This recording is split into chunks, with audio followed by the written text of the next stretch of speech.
пережитые нашим народом в ходе войны, напряженный труд в тылу и на фронте, отданный на алтарь Отечества, не прошли даром и увенчались полной победой над врагом.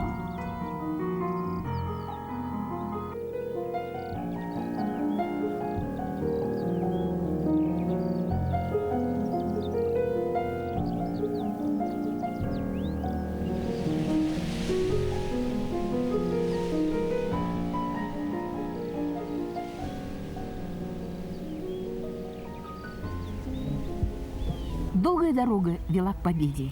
Много памятников по обочине этой дороги. Много музеев, памятников скорби и радости. Но вот такого музея вы, пожалуй, не видели нигде. Это даже не музей, это сама жизнь. Давайте сделаем один только шаг во времени.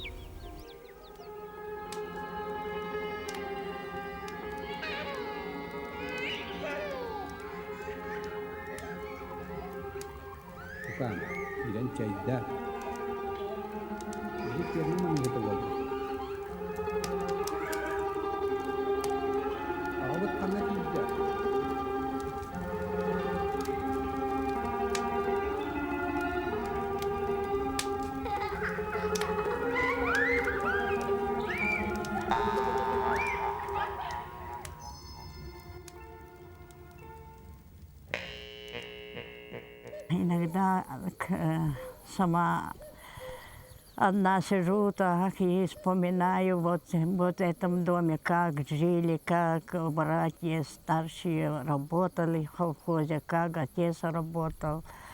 Все вспоминала и плакаю. Старший брат Ксенофон Федорович уезжал в армию в 1942 году, а умер в Сталинградской обороне в ноябре 1942 умер. Отсюда началась до четвертой братья всегда черные письма, черные. Ой, мама, сколько плакала, я тоже с ним сколько ревала, совсем не могу даже говорить. Говорить мне трудно. И все-таки вот вы сохранили все то, что было при жизни ваших братьев, да, в домике Да, в этом? ага. Больше ничего нет от них у меня. Вот карточки маленькие были, вот это вторично фотографировали, поэтому эти большие как будто живые сидят. Sabeskay sirgeyner sibeki berdin kurduk ke qallan mikwen hüger ke meskün küler törabet sayırlığın hatın çarangın ustun otağı seritten olatan niher kelbek ağa sastarın Kerdağı kiren ketit ayan solugar kiye keter Orangas joruatin ingirem kettiminen argatan doydu tugar olitiyen keler. Из этих красивейших мест по этой дороге уходили в далеком 41-м усялданские защитники. Наверное, надо быть очень сильным духом, чтобы первыми откликнуться на призыв Родины. Хоть и тяжело было оставлять своих родных и близких, но была вера, что совсем скоро они с победой вернутся в родные места, прижмут к себе матерей, отцов, жен и детей. Но судьба, к сожалению, распоряжалась по-иному. 2187 человек уже мобилизованы были в армии, а из них не возвратились около 1300 человек. В Барагонском музее бережно хранится все то, что напоминает о страшных военных временах. Каждая фотография, каждый экспонат из семейных архивов – это своя история, написанная из коротких весточек, не вернувшихся с фронта, из воспоминаний, оставшихся в живых. Прошло 65 лет после окончания войны, но до сих пор в музей несут письма, редкие документы. Это история, которую нельзя ни переделать, ни забыть. Война совсем очень даже страшно была. Сейчас никто не верит. Но во время войны мы были холод, голод, чуть не умирали. Я опухла же. 10 дней опухала, лежала в кровати, люди нашли. Норма дают 100 грамм хлеба детям. 100 грамм хлеба. Больше нет, ничего нет. Положение тяжелое было. Так в колхозе-то, конечно, урожаи так немножко берут. За это такой голос останется, голос такой. Синичный. А только останется. Ты 2-3 штуки ты найдешь и что судишь. Судит. Суд дает. А нельзя было. Вот никто не так не собирает.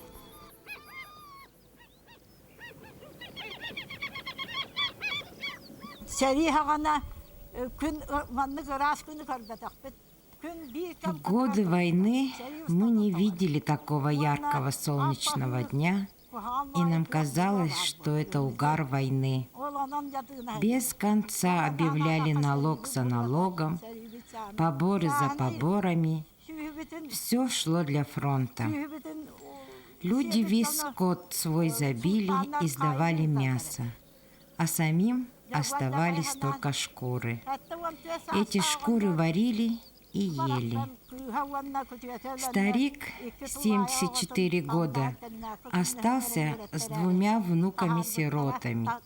Тяжело было ему видеть, как умирают дети от голода. Вот он и забил свою собственную кобылу, хотя было это и запрещено. Так кто-то и донес на него, и сразу же забрали его в тюрьму. Там он и умер. Таков был суровый закон военного времени.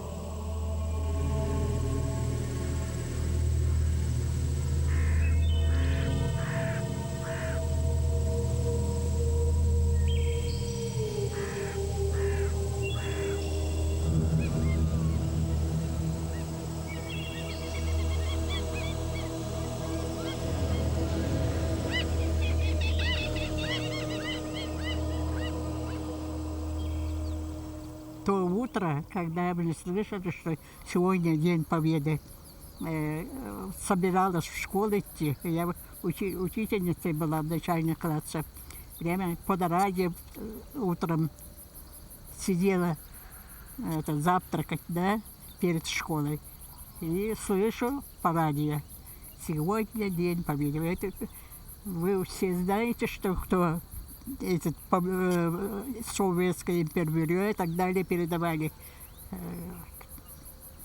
Вот.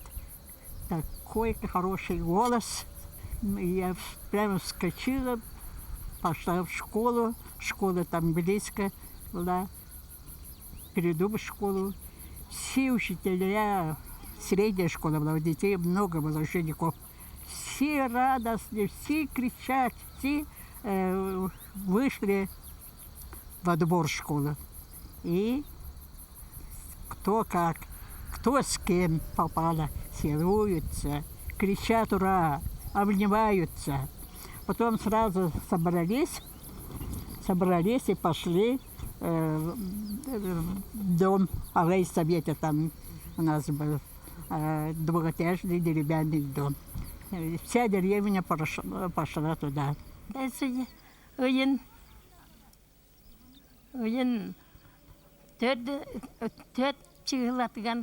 О победе мы услышали во время посевных работ.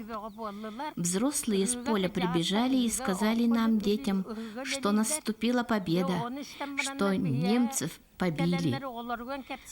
Все побросали работу и побежали в деревню. Сколько было радости, смеха и слез было достаточно.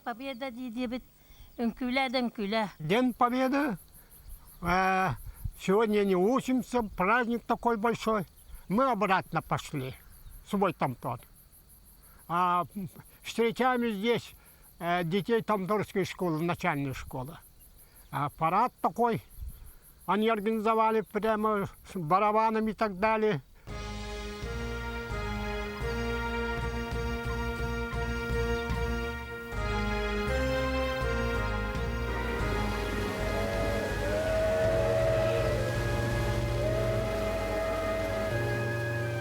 Я в Западном фронтах был, освободил Керчь, Феодосию, дошел до Севастополя, и меня и другие населенных, много населенных пунктов были. И меня я ранен был на левом ноге, осколочное ранение. Меня подбросили в восток. В востоке служил Монголию. Монголию, вот потом был приказ Сталина напасть на этим японским империалистам. Там участвовал. Сирийский прошли, 1000 километров прошли, потом до Мугдена дошел, и потом разбил это японские командирские армию, потом домой собраться. Мечтали победать. Запады были, понимаете, когда участвовали, так были ребята русские, у меня друзья много были. Я одним полку, мы двое только якуты попали, и остальные все русские. Нас хвалили ребята русские, вместе с ними воевали. Мечтали разбить врага до конца, это гитлеровское. Как зло, понимаете, так каждому солдату было только победить врага. И вернуться домой с победой и гулять, и с собой Аллах, с собой дом, с собой семье, понимаете, так, и с собой отцов, матери, понимаете, так, и пить кумыс родной. И не предполагали, что не только будут на эссехе 45-го, но и станут участниками исторических кадров хроники.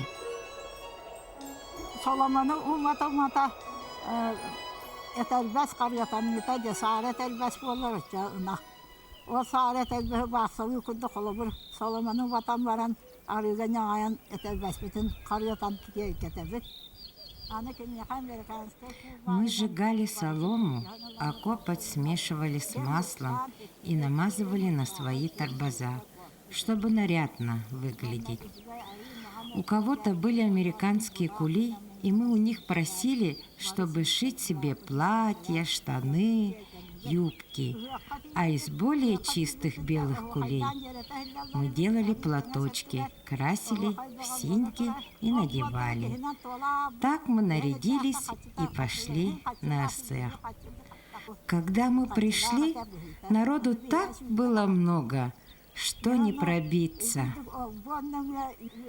Вход, видимо, был платный, но у нас не было денег, даже и 20 копеек.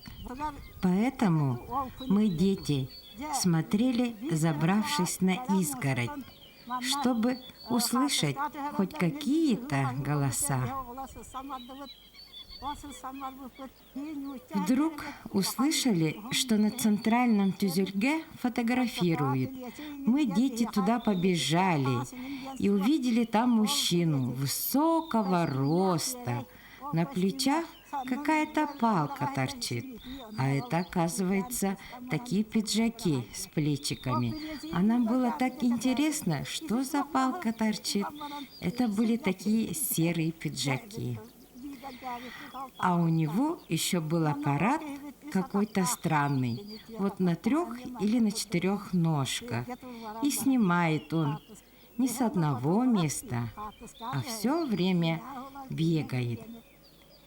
И мы думали, что это фотограф, и хотели сфотографироваться, но нас все время не пускали. Мы за ним все бегали и бегали. Но потом мы узнали, что это было кино.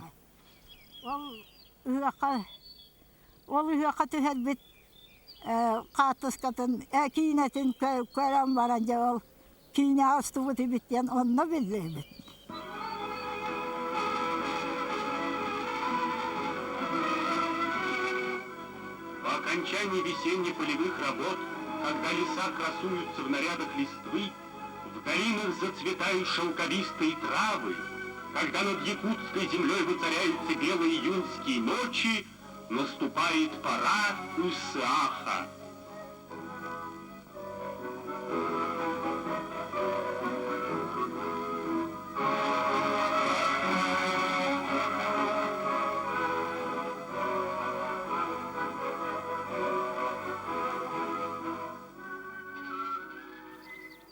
Снимок я смотрю, и прямо вот сразу перед глазами появляются те дни, времена. Сразу вспоминаешь. Все герои нашего фильма имеют непосредственное отношение к историческим кадрам кинохроники, о которых напоминают эти стоп-кадры в музее. На месте торжества возводится специальное сооружение тюсельге. Поляна украшается молодыми березками. Изделия знатных якутских мастеров, посуда для кумыса чароны. Чтобы ярче блестел орнамент, чароны натирают маслом. В истории бывают такие моменты, когда два факта объединяются в одно большое и важное событие, в основе которого вера, надежда, любовь. 65 лет назад национальный праздник Эссех превратился в Эссех Победы. Он объединил в себе и тех, кто дождался с войны своих родных и близких, и тех, кто продолжал верить и надеяться в их возвращение, и продолжал любить. В тот торжественный день все самое ценное, что было в доме, они принесли сюда, на общее большое торжество, имя которому Эссех Победы. Вся молодежь, я тогда была комсомолкой, и все собрались украшать место, где будет Эссех. Салама называется у нас, по-якутски, по-русски, как нет, наверное, перевода или есть. Вот, все украшали соломой. Все деревня, молодежь, все радостные, все с таким настроением, все шли, кто куда, где что назначают там делать. Игрушки называются так, туязок берестяной, или теленка тоже, в общем, из береста все делали. Вот это мы повесили, и тряпочкой всяко разной цветной украшали. Вот в это же время меня ровно сняли этот оператор из колхоза. Почему-то очень много лошадей собрали. Не из колхоза, по всему району, наверное, собрали. Такие украшенные все эти лошади были. Закончили последние сборы на праздник.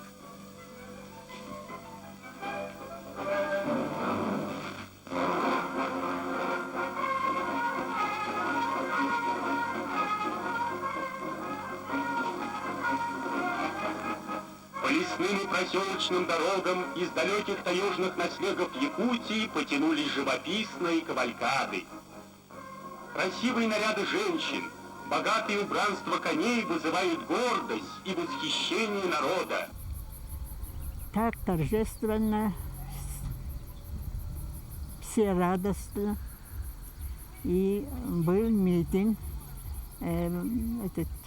трибуне, под трибуной сидели наши районные руководители и переехали из Якутска, наверное, секретарь обкома партии и так далее. И наш секретарь райкома партии, и председатель Россовета и так далее. И прямо портреты Сталина. Кто-то вместе, кто-то рисовал. Только очень даже похожий, с всеми орденами и так далее. Вот. И под этим портретом был митинг.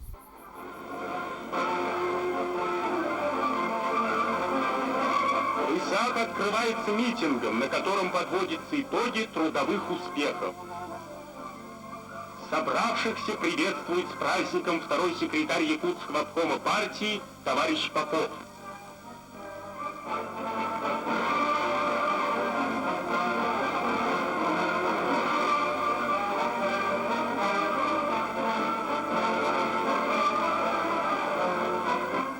Открывая традиционное кумысопитие, старейший колхозник Иван Иванович Говоров превозглашает здравицу. Люди солнечного мира, свободные якуты, пусть ударная работа ваша да вознаградится, пусть изгороди ваших конюшен да расширится, пусть богатство в хозяйстве да умножится, пусть здоровой вырастет наша молодежь. Пели артисты Екатерина Захарова, Анастасия Лыткина. Исполнили отрывок из Олонхо. Аи Умсур Удаган объявила всенародную радость, победу над черными силами. В конце на богатырском коне в нарядном убранстве выехал Нюргун Батур, победитель. Это вызвало всеобщий восторг. Я училась в 5 классе.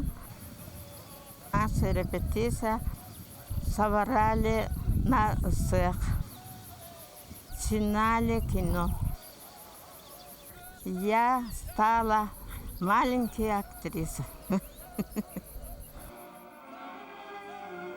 Пенится жирный кумыс, хмельной и веселый.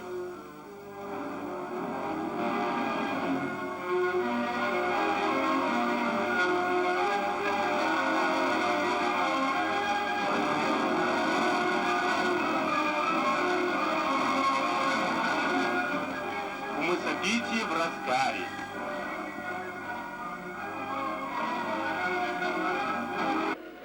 Это счастливые и добрые. Лепешкой кушали.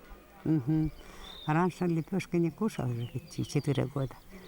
Мы гуляли, ходили по магазинам, полкам, купили конфеты всякие, и печенье, и взяли, и кушали там. А вот сам Иссык-то, как вам запомнился? Иссык Победы? Иссык Победы очень хорошо было. Спортивные игры были, очень много.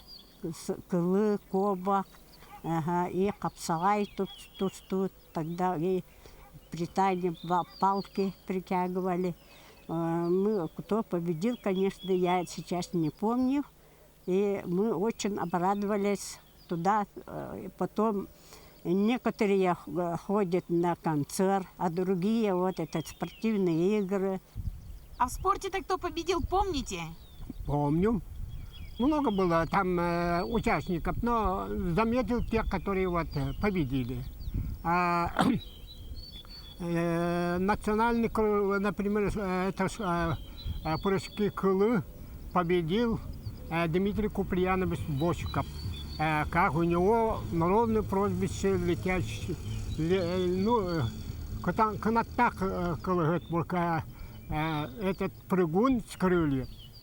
И там Дмитриев, ой, забыл, но длинный Дмитриев, там у него прозвище было, по станге, вот так. И Портнягин, старик такой мощный был, из этого Сослакана и из Курбусаха победил по этой притягиванию палки. А второе место Чаранский Конников Гавриил.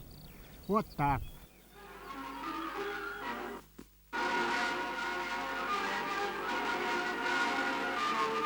Лучшие рекордсмены республики демонстрируют свои достижения.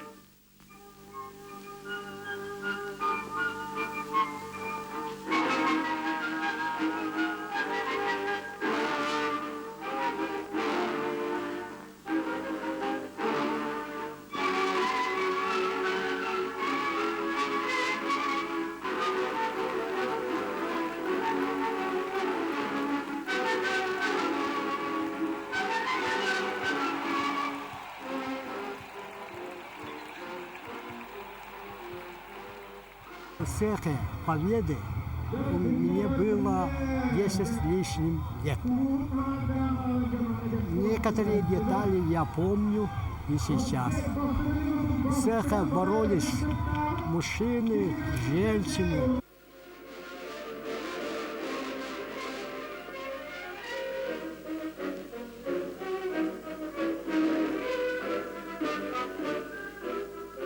Выходит помириться силами любителей национальной борьбы.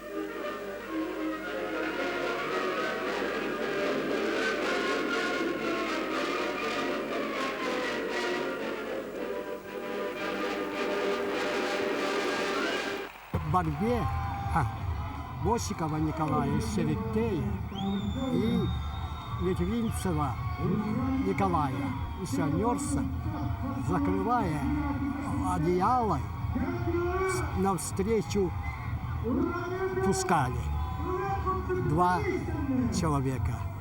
И в этом борцы и сразу боролись, и победил Николай Босиков из Серектей. А ваш отец-то какое-то участие принимал в этом? В этом он борца задерживал, я закрывал одеяло и пустил. Излюбленные зрелища, конские скачки.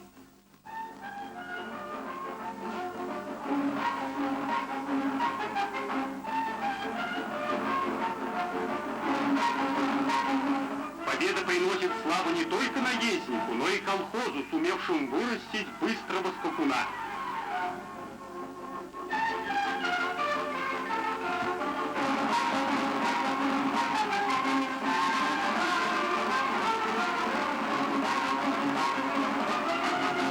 Вечером, вот с закатом солнца, началась скачка коней. Мы сидели на горе и смотрели, какой колхоз победит конь, лошадь. Но там не такие-то из юга сейчас кони бегают вид. А у нас были якутские коня. И бегали очень хорошо. Ну, там победили, конечно. Друг друга победил. Какой колхоз конь победил, я не помню. Ага. Мы очень хлопали руками, кричали «Ура! Ура!» Вот так. С Тамтора бегали до места цеха. В этом состязании наш молодой, 3-летний жеребец Фемиса так победил. И это мне осталось навсегда. И похвалили дети этого лошадя, как похожий на ворошиловскую лошадь. Поэтому Ворошилов, сказали, мы улыбались и бегали, сказали, Ворошилов победил.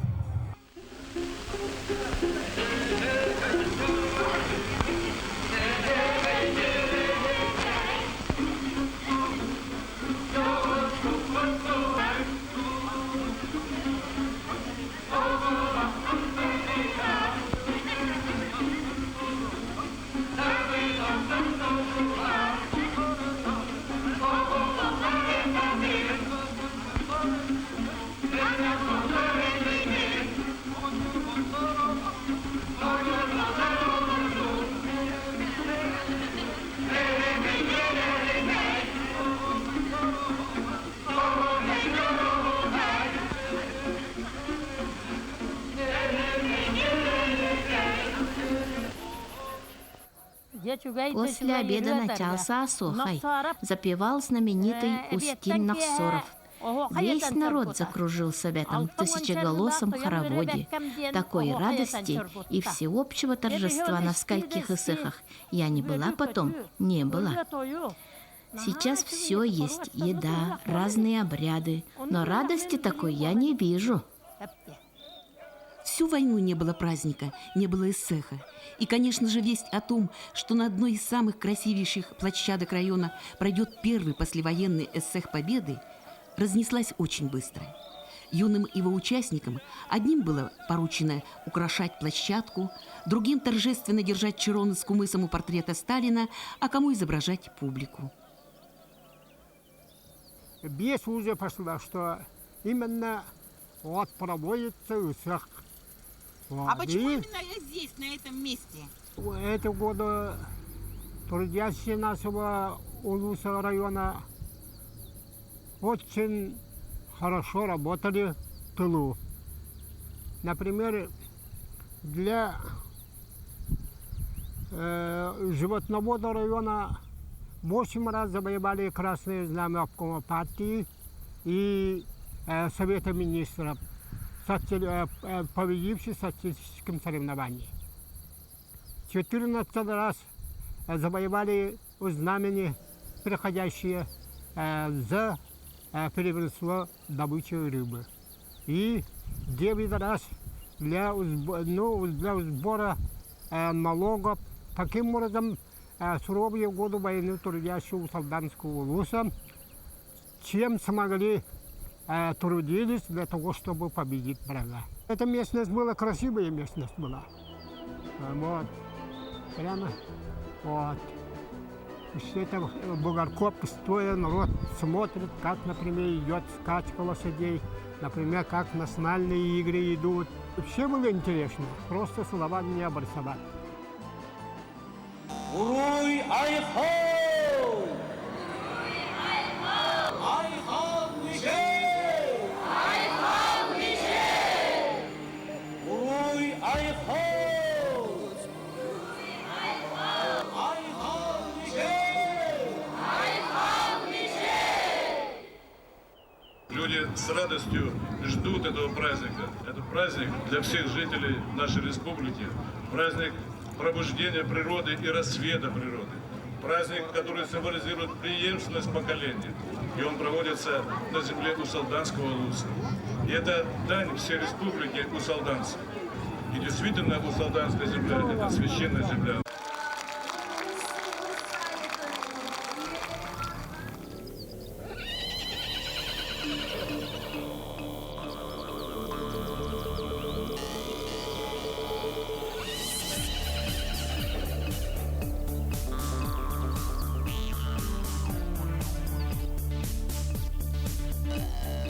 Мы стоим здесь, самое святое место нашего района.